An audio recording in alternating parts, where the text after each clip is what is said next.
Shalom, shalom. Aujourd'hui, nous allons partager sur un thème et le thème, ça va être simplement, m'est-il permis en tant que chrétien ou chrétienne de quitter mon foyer, c'est-à-dire divorce, séparation et autres, malgré les incompréhensions, les problèmes moraux, physiques et etc. M'est-il permis en tant que chrétien ou chrétienne de quitter mon foyer malgré les incompréhensions, les problèmes moraux, physiques, etc. Bien-aimés, parmi nous, nous avons des frères, nous avons des sœurs. Et quand parfois on entend certains ou certaines parler, on se dit, mais qu'est-ce qui se passe? Qu'est-ce qui se passe? Nous voyons les sœurs parfois disent, c'est vice-versa, hein, comme les frères aussi, disent que j'ai évolué, mais mon mari ne me suit pas. J'ai l'impression de parler à un enfant, il y a les incompréhensions, il y a beaucoup de choses. Donc, après, il y a pas mal de pensées de divorce ou de séparation. Mon mari fréquente ses frères et ses frères l'induit dans les erreurs. Donc, on appelle des mauvaises fréquentations. Je n'en peux plus, il faut que je le quitte. Mon mari, malgré qu'il est grand, costaud, mais il a des problèmes d'intimité avec moi. Je n'en peux plus, il faut que je le quitte. Il y a des incompréhensions, il y a des tensions. Parfois, quand je donne des conseils, quand je veux parler, mon mari ainsi que ses frères disent, voilà, apparemment, moi j'aime me plaindre. Hein, quand je parle, c'est juste pour faire mal à mon mari. C'est vice-versa. Hein. Et au point où des frères comme des sœurs crient vers le Seigneur en disant, Seigneur, je n'en peux plus. Il faut que je quitte.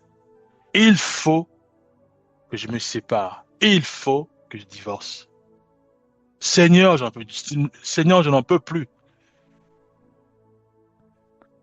Parce que j'ai l'impression de me battre tout seul. J'ai l'impression de me faire du mal à moi-même. J'ai l'impression que je vis des calvaires. Et nous osons crier vers le Seigneur. Dieu maintenant nous répond en disant, tu dois t'accrocher à la parole. Qu'est-ce que j'ai dit dans la parole de Dieu? Qu'est-ce que le Seigneur, qu'est-ce que le Seigneur a dit dans sa parole concernant tes problèmes? Si nous prenons Marc 10, verset 9, il est dit, ce que Dieu a uni, que l'homme ne le sépare pas. Ce que Dieu a uni, que l'homme ne le sépare pas. L'homme, c'est qui? C'est moi qui prie constamment, qui n'en peut plus, qui pleure. Et des fois, quand on me donne la parole, on dit, écoute, on va faire des réunions de famille, chacun de nous, on va parler, et quand c'est à mon tour, je parle, certes, ça fait mal à mon mari ou même à mon épouse ou voilà, ou à la famille. Après, j'ai tendance à pleurer. Voyez-vous? Mais Dieu me répond, Dieu me dit à moi, tu dois lire. Tu dois lire Marc 10, verset 9. Il dit, ce que Dieu a uni, que l'homme ne le sépare pas. Voyez-vous? Et quand nous lisons Matthieu 19, verset 9, il est dit ceci, il est dit, c'est lui qui repudie sa femme, sauf pour infidélité, et en épouse une autre, commun un adultère. Il dit, c'est lui qui repudie sa femme. Voyez-vous? Le Seigneur nous dit simplement que ce que Dieu a uni, l'homme, que ce soit le pasteur, que ce soit des religieux, que ce soit des frères et sœurs, ils n'ont pas le pouvoir de séparer. Parce que c'est Dieu qui a scellé et a uni.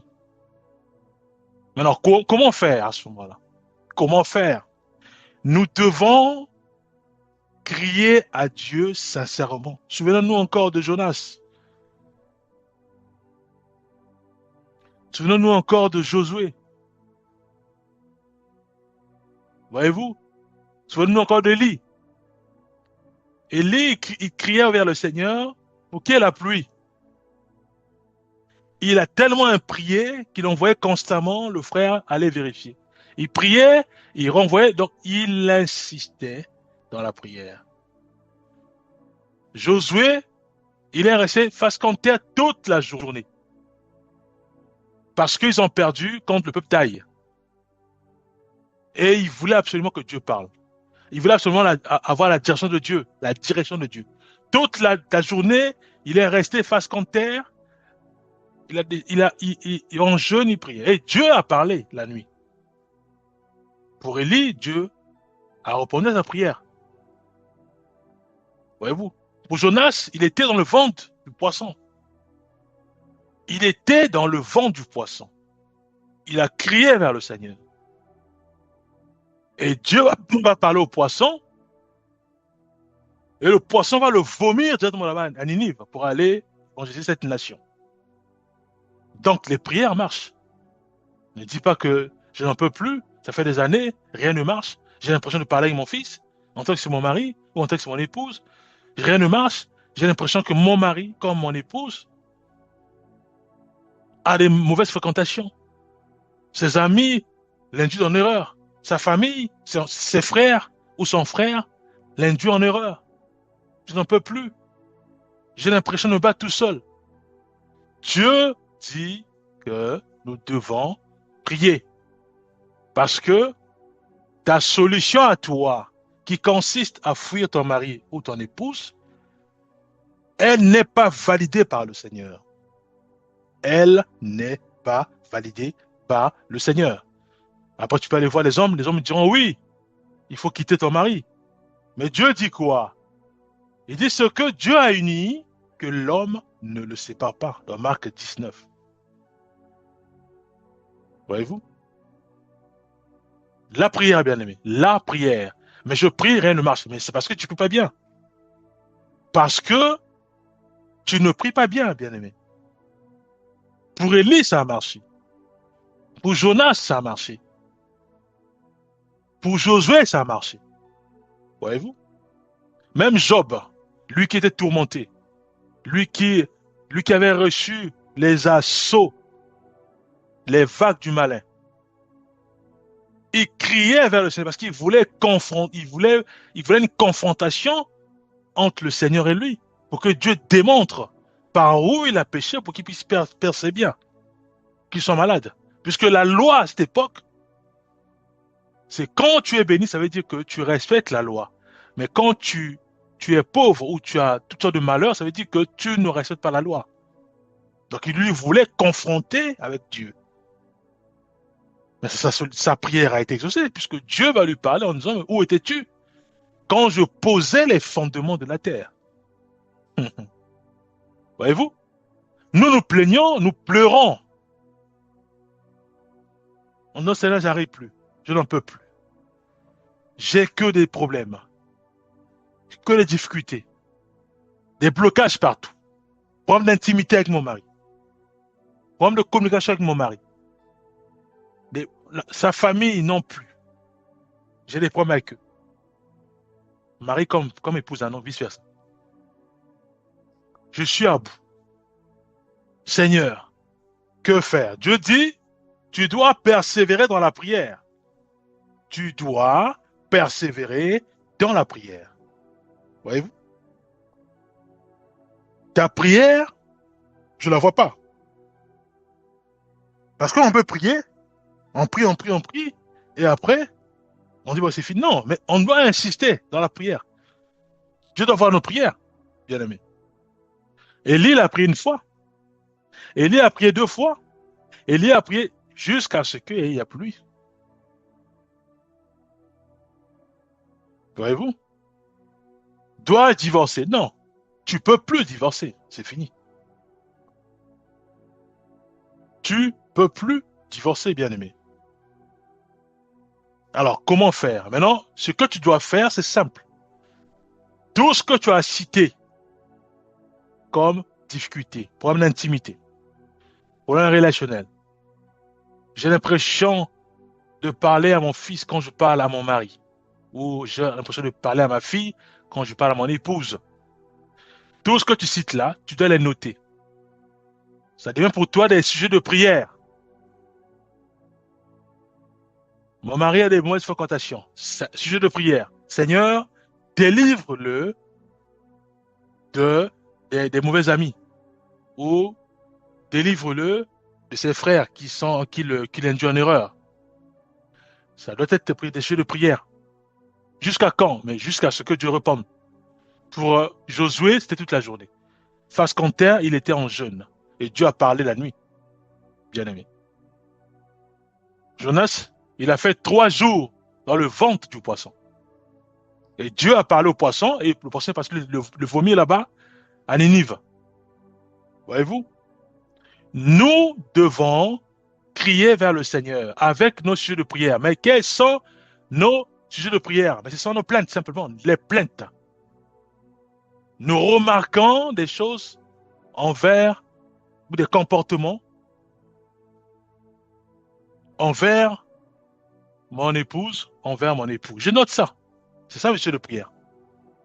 Mon mari devient violent, mon mari devient infidèle, mon mari devient incompréhensible, mon mari me cherche tous les problèmes, mon mari ne m'écoute pas. Quand je parle, il croit que je l'humilie devant sa famille. Tu notes ça. Problème d'infidélité, problème d'intimité, je note tout ça, bien aimé. C'est ça, monsieur de prière. Problème de violence, je note. Je prie, bien aimé. Je prie parce que je veux entendre Dieu parler. Et Dieu, il parle. Dieu parle. Il parle. Il faut qu'il parle. Donc, je suis obligé de prier pour ça. Seigneur, parle-moi. Oriente-moi. Montre-moi mon état d'âme. Voyez-vous? Il faut qu'il y ait la paix. Heureux ceux qui procurent la paix, car ils verront Dieu. Et car ils seront, voilà, appelés fils de Dieu. Nous devons rechercher la paix dans le couple. Même si euh, il y a des problèmes d'intimité, mais nous devons crier à Dieu pour qu'il y ait encore l'intimité entre mon mari et moi, entre mon épouse et moi. Voyez-vous? Alors, loin de nous, l'idée de divorcer, puisque au sein des chrétiens, ça n'existe pas. Loin de nous, l'idée d'une séparation, ça n'existe pas. Donc ça, cette solution-là, on la met dans la poubelle, puisque en tant que chrétien, en tant que chrétienne, on nous, on nous a interdit, donc la Bible nous a interdit de nous divorcer et de nous séparer. Et la solution, l'unique qui reste, c'est la prière. Mais une véritable prière, avec foi. Pas dire que voilà, je prie, mais rien ne marche. Mais déjà, quand je commence à dire que non, quand je prie, rien ne marche. Cela veut dire que je n'ai pas la foi. Je n'ai pas la foi. Parce que je commence à me justifier, à me plaindre en disant que non, mais je supporte plus cette solution. Quand je prie, rien ne marche. Quand je prie, rien ne marche. Mais ça, c'est l'aveu. Où est ta foi, mon frère? Où est ta foi, ma sœur? Voyez-vous? Où est ta foi? Nous devons prier, bien-aimés. Nous devons prier. C'est très, très important. Parce que Dieu veut entendre nos prières.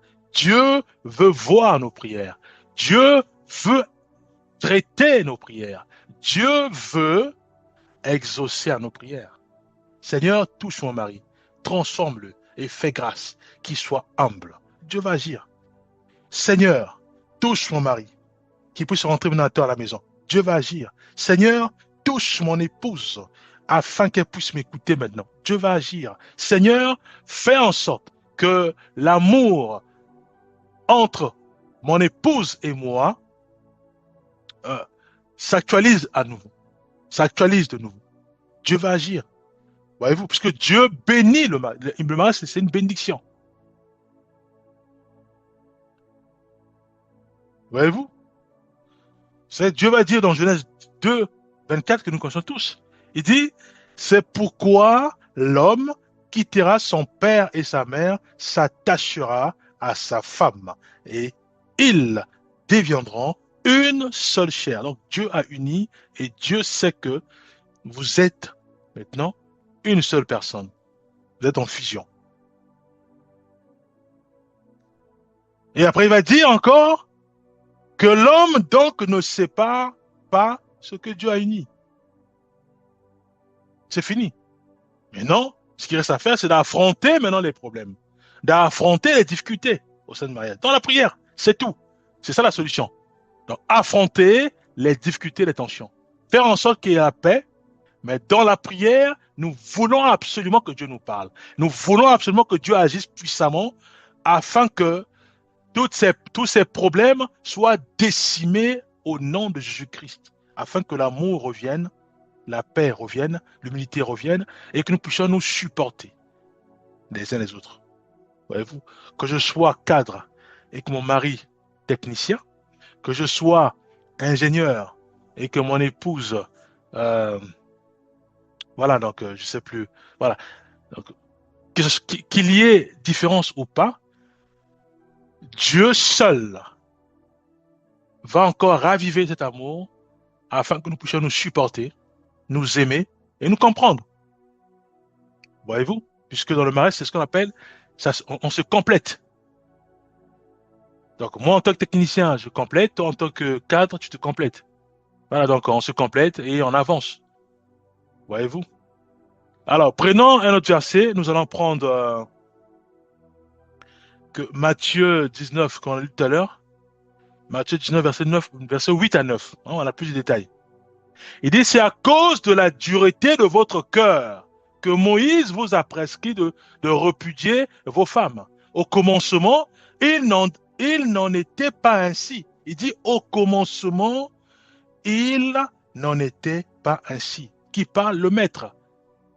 Donc, en gros, dans la volonté parfaite de Dieu, quand il a créé l'homme et la femme, il n'y avait pas de divorce. Donc, en fait, le divorce n'était même pas dans le programme de Dieu. Ça n'existait pas. Ça n'existait même pas. Donc, c'est pour ça que Jésus-Christ va ramener le peuple à la source. Il dit, c'est à cause de la dureté de votre cœur. C'est grave, la dureté de votre cœur. Parce que nous aimons nous plaindre. Voyez-vous? Nous pleurons. Et quand on voit le contenu, c'est les plaintes. Mon épouse m'aime plus. Mon épouse ne m'écoute plus. Mon époux est devenu rebelle. Voyez-vous? Il dit c'est à cause de la dureté de votre cœur que Moïse, il dit même pas Dieu, il dit Moïse, vous a permis de repudier vos femmes. Il dit au commencement, il n'en était pas ainsi. Mais je vous dis que celui qui repudie sa femme, sauf pour infidélité, et en épouse une autre, commet un adultère. Voyez-vous? Donc dans la volonté parfaite de Dieu, il n'y a pas de divorce, il n'y a pas de séparation. Continuons. Prenons 1 Corinthiens 7, verset 15. Si le non-croyant veut se séparer, qu'il se sépare. Le frère ou la sœur n'est pas lié dans ces cas-là. Dieu nous a appelés à vivre en paix. Voyez-vous? Alors, la question c'est quoi? M'est-il permis en tant que chrétienne, de quitter mon foyer malgré les incompréhensions, les problèmes moraux, physiques, etc. Non. Voyez-vous, là, on ne parle pas de non-croyants, on dit chrétien. Voyez-vous? Alors, donc nous avons la solution. Puisque Dieu vient nous parler. Dieu dit, on doit prier, c'est tout. Alors, la montagne. Non, je n'arrive plus à supporter. C'est difficile. Je n'en peux plus. Des tensions. Quand je dis quelque chose, mon mari ne me comprend pas. Incompréhension. Je dois réexpliquer plusieurs fois pour qu'il puisse comprendre. Je n'en peux plus. La montagne, elle est énorme. Maintenant, on va écouter le verset de Psaume 34, 19. L'Éternel est près de ceux qui ont le cœur brisé et il sauve ceux qui ont l'esprit abattu. La prière. Et Dieu n'est pas un homme pour mentir. Il accomplit toujours sa parole. Je n'en peux plus. Là, maintenant, on n'a plus la foi. Dieu nous appelle à la foi, bien aimé. La foi. La foi. C'est quoi la foi? Prier avec persévérance. C'est quoi la foi? Croire que Dieu a déjà traité mon problème. C'est quoi la foi?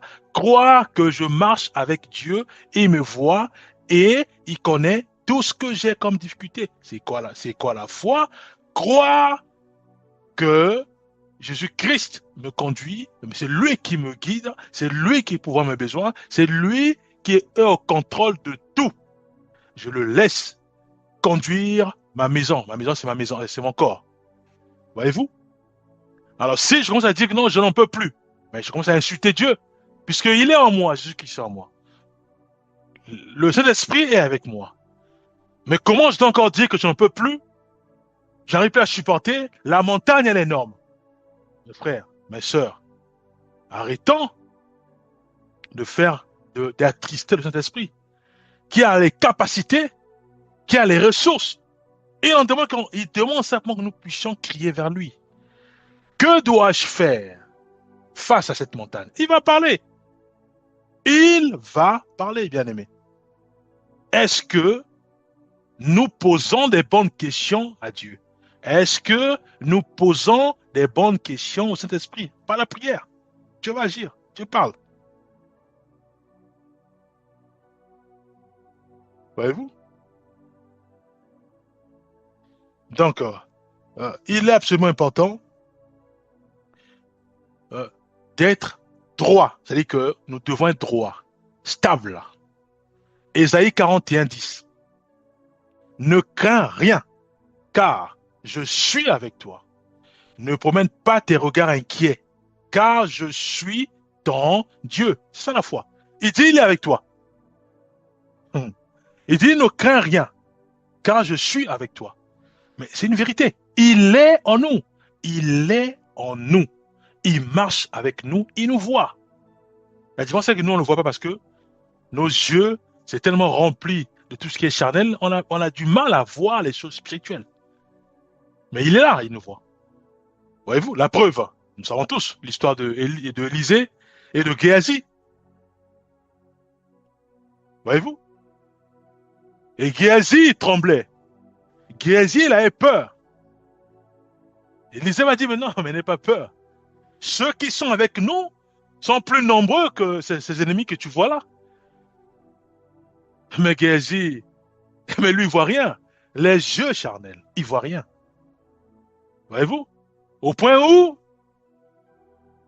il a fallu que Élisée crie vers le Seigneur. Il dit, Seigneur, ouvre les yeux. Les yeux. C'est là où Géasi va voir les chars de feu par-ci, par-là. Les chars de feu, bien aimé.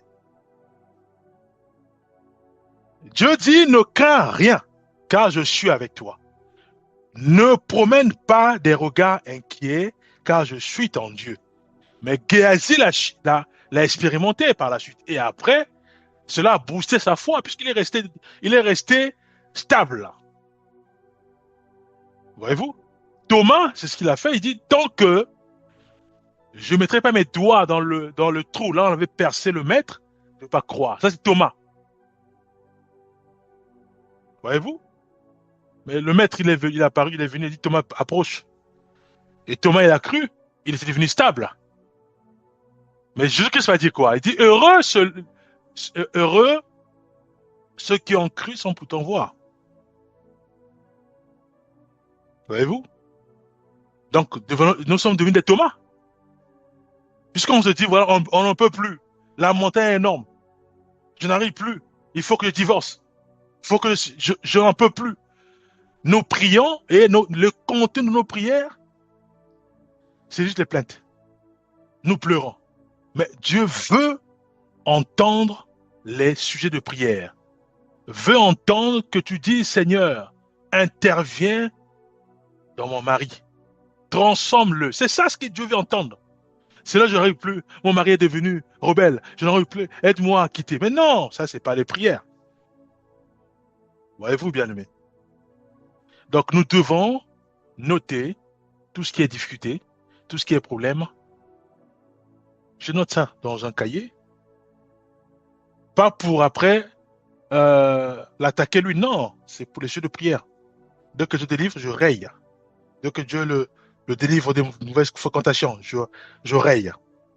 Dieu le délivre des problèmes d'infidélité, je raye. Vous voyez, parce que j'ai prié et Dieu, j'ai vu les résultats, et je peux barrer ce sujet. Donc, nullement, j'ai écrit ça pour ensuite, peut-être dans 10 ans, vous dire voilà ce que tu me faisais. Non. Voyez-vous? Donc, voilà la réponse du Seigneur à nos cris, à nos pleurs, à nos prières. Dieu nous appelle à prier.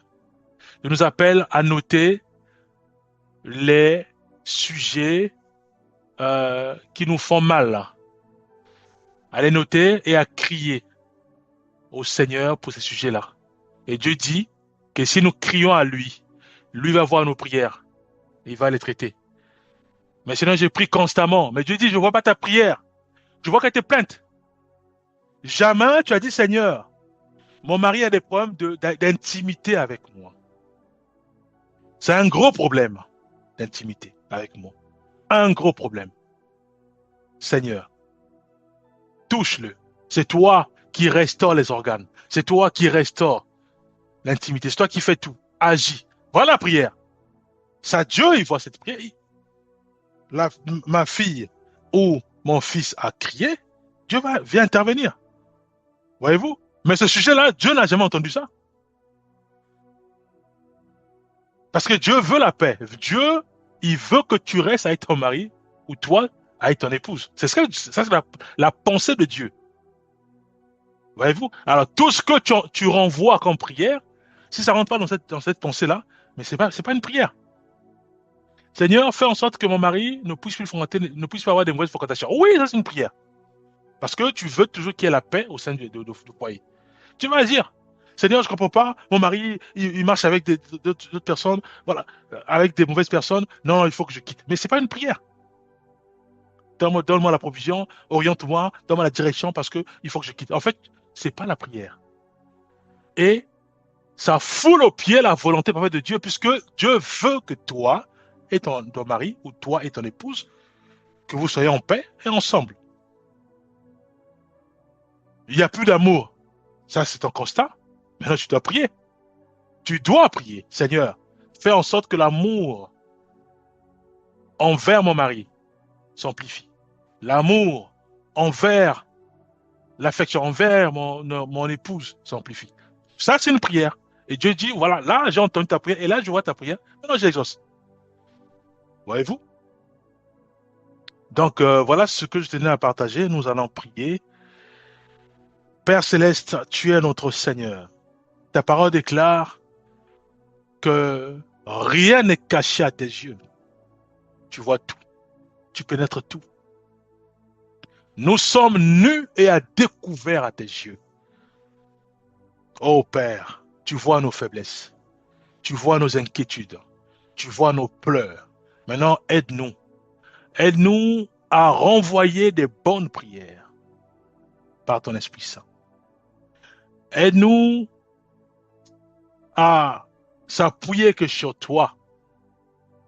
Aide-nous à nettoyer nos cœurs et nos pensées pour laisser place à la plénitude de ta parole. Que la foi en Jésus-Christ s'amplifie dans notre vie. Nous croyons que tu nous vois. Nous croyons que tu nous entends. Nous croyons que tu marches toujours avec nous. Nous croyons que tu es notre ami fidèle. Agis puissamment dans nos vies et transforme nos vies. Fais-nous grâce, Père, fais-nous grâce. Fais-nous grâce de changer notre système de pensée et notre système d'agir. Mais nous voulons maintenant, Père Céleste, agir selon ta parole. Au nom puissant de Jésus-Christ, nous avons ainsi prié. Amen.